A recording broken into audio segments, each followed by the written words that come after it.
பெரிய பிரச்சனைனா என்னம்மா இதுல? பெரிய பிரச்சனை ஒன்றும் இல்லை. சாதாரணமா சொல்லிட்டீங்க. எங்களை தான் விருப்பப்பட்டு நாங்கள் செய்கிறோம் அந்த வேலை. விருப்பப்பட்டு செய்றீங்க. நீங்கள் எங்கள் அப்பா காலத்துலேருந்து அங்கே தான் இருக்கிறோம். வீடு அங்கே தான் இருக்குது. என் பசங்கள் எல்லாம் அங்கே வளர்ந்தனால அங்கே தான் வளர்ந்தோம். இந்த வேலை செய்யணும் அப்படிங்கிற எண்ணம் எப்படி வந்தது?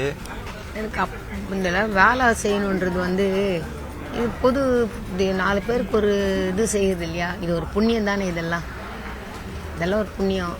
புண்ணியம்னு நினைக்கிறீங்க? நான் அதுதான் நினைக்கிறேன், ஒரு புண்ணியம் தான் இதெல்லாம். அடுத்தவங்க போகிறத நம்ம கழுவுறது நமக்கு புண்ணியம் தானே. அது நம்ம பிள்ளைங்களுக்கு அது இதுவாக இருக்கும். அது விரும்பி தான் இந்த வேலையை நான் செய்கிறேன்.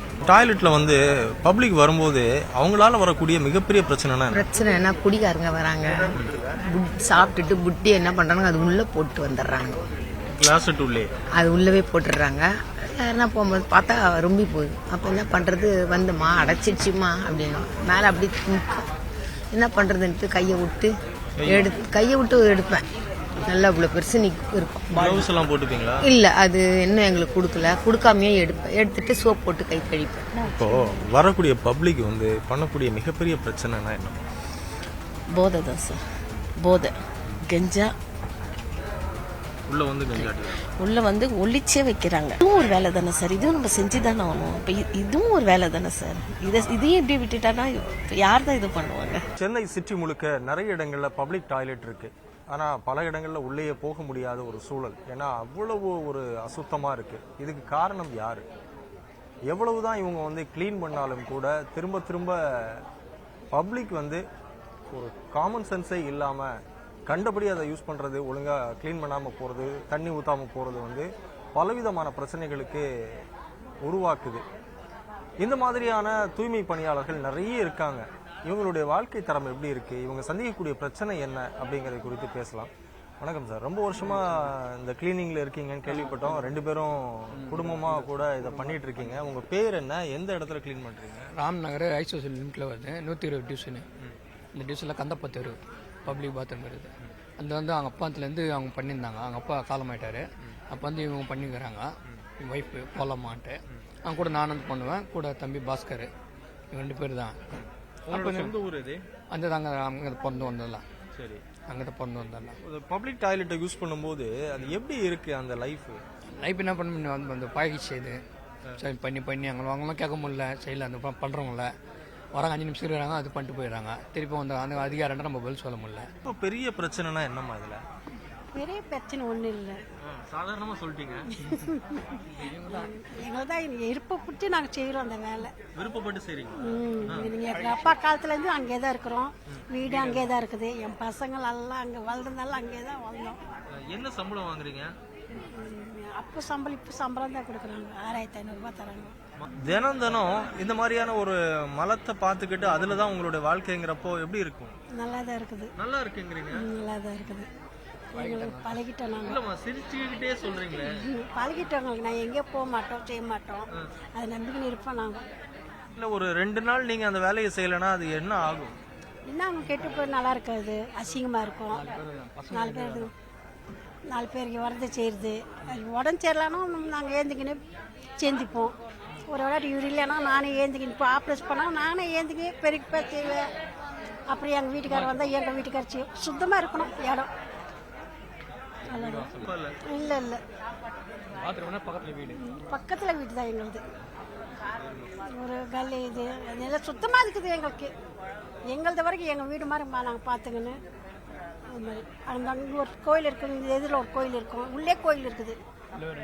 ஒரு கக்கூஸ் வந்து பப்ளிக் கக்கூஸ் டாய்லெட்டை வந்து எங்க வீடு மாதிரி நினைக்கிறோம் அப்படின்னு சொல்றீங்க. அந்த வேலையை செய்யறது சந்தோஷமா இருக்குங்கிறீங்க, தெய்வமா தான் தெரியுறீங்கம்மா. பாதி பேர் வந்து அந்த கொக்குசம் பாத்ரூம் சொல்ல மாட்டாங்க, வீட்டு நினச்சி பார்த்து போய் நிற்பாங்க. நாங்கள் கூப்பிட்டு பாத்ரூம் பார்த்து சொன்னால் பாத்ரூம் ஆகுதான்னு சொல்லிட்டு போயிடுவாங்க உள்ள. இந்த வேலை செய்யணும் அப்படிங்கிற எண்ணம் எப்படி வந்தது? எனக்கு இந்த வேலை செய்யணுன்றது வந்து இது பொது 4 பேருக்கு ஒரு இது செய்யுது இல்லையா, இது ஒரு புண்ணியம் தானே. இதெல்லாம் ஒரு புண்ணியம்.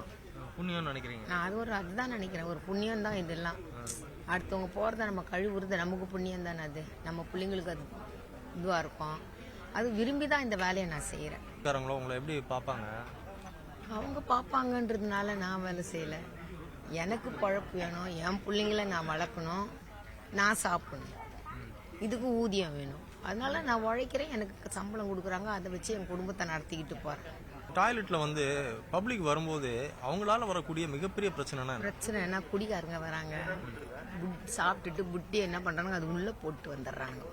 கிளாஸ் உள்ளே அது உள்ளவே போட்டுடுறாங்க. யாருன்னா போகும்போது பார்த்தா ரொம்பி போகுது. அப்போ என்ன பண்ணுறது, வந்துமா அடைச்சிடுச்சுமா அப்படின்னு மேலே அப்படி நிற்கும். என்ன பண்ணுறதுன்ட்டு கையை விட்டு எடுப்பேன். நல்லா இவ்வளோ பெருசு இருக்கும். க்ளவுஸ் எல்லாம் போட்டுப்பீங்களா? இல்லை, அது இன்னும் எங்களுக்கு கொடுக்காமையே எடுத்துட்டு சோப் போட்டு கை கழிப்பேன். இல்லைம்மா, அதனால ஏதாவது உங்களுக்கு நோய் வராதா? வரும், ஒரு நேரம் தலை சுத்தல் வரும் எனக்கு, அது கேர் ஆகிடும். அது அந்த மாதிரி இருந்து தான் போன வாட்டி 7ஆம் மாதம் 8ஆம் மாதம் ஹாஸ்பிட்டல் அட்மிட் ஆகியிருந்தேன்.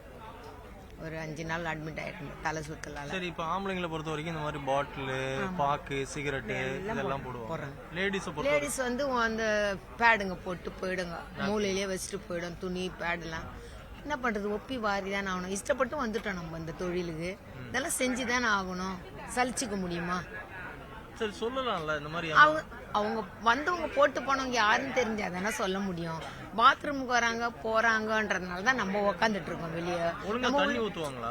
தண்ணி நான் சொல்லி அனுப்புவேம்மா, ஒரு தண்ணி நிறைய இருக்கு, தண்ணி எடுத்து ஊத்துங்க, ஊத்திட்டு போங்க அப்படின்னு சொல்லுவேன். நான் சொல்லி அனுப்புவேன் போறவங்க, கேட்க மாட்டாங்க. அதுக்கப்புறம் போய் பார்த்தா அப்படியே நிக்க, திருப்பி நான் போய் தண்ணி ஊற்றி தொடப்பம் போட்டு தேய்ச்சி விட்டு நான் வருவேன். எனக்கு கக்கு சுத்தமா இருந்தா தான் இன்னொருத்தர் உட்கார முடியும்.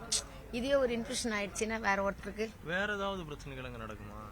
அதெல்லாம் இந்த கிஞ்சி அடிப்பானுங்க, வந்து நம்ம உட்காரோன்னா பக்கத்துல உட்காந்து குடிப்பானுங்க. குடிச்சு செய்யறேன், இது ஒரு புண்ணியமா செய்யறேன் அப்படின்லாம் சொல்றீங்க. அது சிரிச்சுக்கிட்டே வேற சொல்றீங்க. ஆமா, வேற ஒரு தெய்வமா தெரியுறீங்க. இருக்கட்டுங்க, இதெல்லாம் நல்லது தானப்பா. அதெல்லாம் இப்போ எங்க வீட்லயே குழந்தைங்க கக்கூஸ் பண்ணா அதை வாரி போட்டு பாத்ரூம் காலெல்லாம் கழுவலையா? அது வேறமா. அதுக்கு என்ன பண்றது, வந்துட்டோம் இல்லைங்களா? அதை நம்ம மூஞ்சி சுளிக்க முடியாது இல்லையா? மூஞ்சி சுளிக்காம செஞ்சாதான் அது ஒரு நம்ம செய்யற வேலைக்கு அது ஒரு அர்த்தமா இருக்கும் இல்லைங்களா? இப்போ வரக்கூடிய பப்ளிக் வந்து பண்ணக்கூடிய மிகப்பெரிய பிரச்சனைனா என்ன? போதை தான் சார். போதை, கஞ்சா உள்ள வந்து ஒளிச்சே வைக்கிறாங்க. கஞ்சா அடிக்கிறது மட்டும் இல்லை, எடுத்துட்டு வந்து அவங்க பாதுகாப்புக்கு வச்சுட்டு போயிடுறாங்க. ரெண்டாவது அது திருப்பி வந்து நெக்ஸ்ட் டைம் அவங்க அங்கே திருப்பி அடிக்கிறதுக்காக அங்கே வச்சுட்டு போவாங்க. அது ஒரு பாதுகாப்பான இடம். வந்து திருப்பி டாய்லெட்குள்ளே வந்துட்டு அதை அடிச்சுட்டு போவாங்க. அதை கேட்டால் பிரச்சனை வரும். ரெண்டாவது இன்ஜெக்ஷன் போட்டுருவாங்க. இப்போ அதை கேட்டாலும் பிரச்சனை வரும். ட்ரிங்க்ஸ் பண்ணிட்டு வந்து அங்கேயே விழுந்துருவாங்க, டாய்லெட்குள்ளேயே விழுந்துருவாங்க. ட்ரிங்க்ஸ் பண்ணிட்டு வந்து போதை அவங்களால உட்காந்துட்டதுக்கப்புறம் திருப்பி எந்திருக்க முடியாது, போதை விழுந்துருவாங்க. நான் வெளியிலேருந்து ஆளுங்களை கூப்பிட்டுட்டு வந்து அவங்கள இழுத்து வெளியில் போடணும், எடுத்துகிட்டு வந்து, வேறு வழி கிடையாது. அந்த மாதிரிலாம் ப்ராப்ளம் இருக்குது சார். போதை மட்டும்தான் ப்ராப்ளமே, மற்றபடி எதுவும் ப்ராப்ளம் இல்லை. இப்போ ஆம்பளைங்களை பொறுத்த வரைக்கும் இந்த மாதிரி பிரச்சனை, பெண்கள் இந்த மாதிரி? பெண்கள் பொறுத்த வரைக்கும்னா ஆம்பளைங்க தான் இப்படி நடக்கிறாங்கன்னு பார்த்தா பெண்கள் என்ன பண்ணுவாங்கன்னா அவங்க யூஸ் பண்ணுற நிறைய திங்ஸ்லாம் வந்து அங்கேயே அசிங்கமாக போட்டு போயிடுவாங்க. பேடு அந்த மாதிரிலாம் போட்டு போயிடுவாங்க. ரெண்டாவது குழந்தைக்கு இந்த ஹைகீஸ்லாம் யூஸ் பண்ணுவாங்க, அதை அப்படியே போட்டுட்டு போயிடுவாங்க. இது வந்து தரையில் போடுவாங்களா இல்லை அந்த கிளாஸ் செட்டில் போடுவாங்க? தரையிலே போட்டுருவாங்க சார். அந்த டாய்லெட்குள்ளே கதவுக்கு பின்னாடி அந்த மாதிரிலாம் போட்டுட்டு போயிடுவாங்க.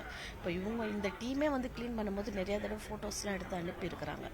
இந்த மாதிரி இருக்குது, இந்த டாய்லெட்டில் இந்த மாதிரி இருக்குதுன்னு. அப்புறம் நாங்களும் ஃபோட்டோஸ் எடுத்து அனுப்புவோம், இந்த டீமுக்கு அமைச்சிருக்கிறோம். இப்போ நீங்கள் சொன்ன மாதிரி இப்போ ஆம்பளைங்க குடிச்சிட்டு பாட்டில் போடுறாங்க, இது மாதிரி நிறைய லேடிஸும் பண்ணுறாங்க. லேடிஸுங்க வந்து கொஞ்ச நாள் வந்துட்டு இருந்தாங்க சார். வேறு ஏரியாவிலேருந்து இங்கே வேலைக்கு வரவங்க இந்த மாதிரி வந்துட்டு இருந்தாங்க. அதில் ஒரு லேடி பர்ஃபெக்டாக ஒரு லேடி வந்து அது மாதிரி தான் பண்ணிட்டு இருந்தாங்க. ட்ரிங்க்ஸ் பண்ணிட்டு உள்ளே இருக்கிற டஸ்ட்பினில் போட்டு போவாங்க அவங்க. இந்த வேலையை வந்து நீங்கள் விருப்பப்பட்டு பண்ணுறீங்களா இல்லை வேற வழி இல்லை அப்படிங்கிறக்காக பண்ணுறீங்க? இல்லை சார், வேறு வழி இல்லைன்ட்டு இல்லை.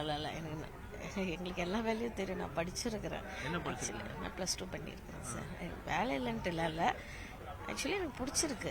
ஒன்றும் இல்லை, இது நல்லா இருக்கு. இந்த டீம் எல்லாம் செஞ்சு பண்ணும்போது எனக்கு இன்னமும் எக்ஸ்ட்ராவே செய்யணும்னு கூட தோணும். இதுவும் ஒரு வேலை தானே சார், இதுவும் நம்ம செஞ்சு தானே ஆகணும். இப்போ இதுவும் ஒரு வேலை தானே சார். இதையும் எப்படி விட்டுட்டானா யார் தான் இது பண்ணுவாங்க? சொந்தக்காரங்களோ இல்லை பக்கத்து வீட்டுக்காரங்களோ எப்படி உங்ககிட்ட சகஜமாக பேசுவாங்களா இல்லை எப்படி? இது சொந்தத்தை வச்சு பந்தத்தை வச்சுலாம் இந்த வேலை நாங்கள் செய்யணுன்ற எங்களுக்கு அவசியமே கிடையாது சார். எங்களுக்கு இதுவும் ஒரு தொழில். நாங்கள் செய்கிற எங்கள் தொழிலுக்கு ஏற்ற ஊதியம் கிடைக்குது. நாங்கள் தொழில் செய்கிறோம், அவள் தான் சுத்தமாக வச்சுக்கிறோம். அது வந்து பாராட்ட தான் செய்யணும். இப்போ இவ்வளோ பெரிய பீப்புள்ஸ் வந்து எங்களை பாராட்டுறாங்க, இவ்வளோ பெரிய பெரிய அதிகாரிங்களாம் வந்து பாராட்டுறாங்க. சொந்தம்லாம் வந்து பாராட்டமாக அசிங்கமாக ஒதுக்கி வைப்பாங்கன்னா நாங்கள் அதெல்லாம் எதிர்பார்க்கவே இல்லை. இல்லைம்மா, ஒரு 6500 ரூபா சம்பளத்தை வந்து இவ்வளோ பெரிய வேலைக்கு வாங்குறீங்க அப்படின்னா போதுமா? இதை செஞ்சிட்டே இருந்தோம்னா எங்களுக்கு நல்லது நடக்கணும் ஒரு நம்பிக்கை இருக்குது சார். கவர்மெண்ட்டாக பார்த்து எங்களுக்கு ஏதாவது ஒரு ஹெல்ப் பண்ணுவாங்கன்ற ஒரு நம்பிக்கையும் இருக்குது எங்களுக்கு. நன்றி.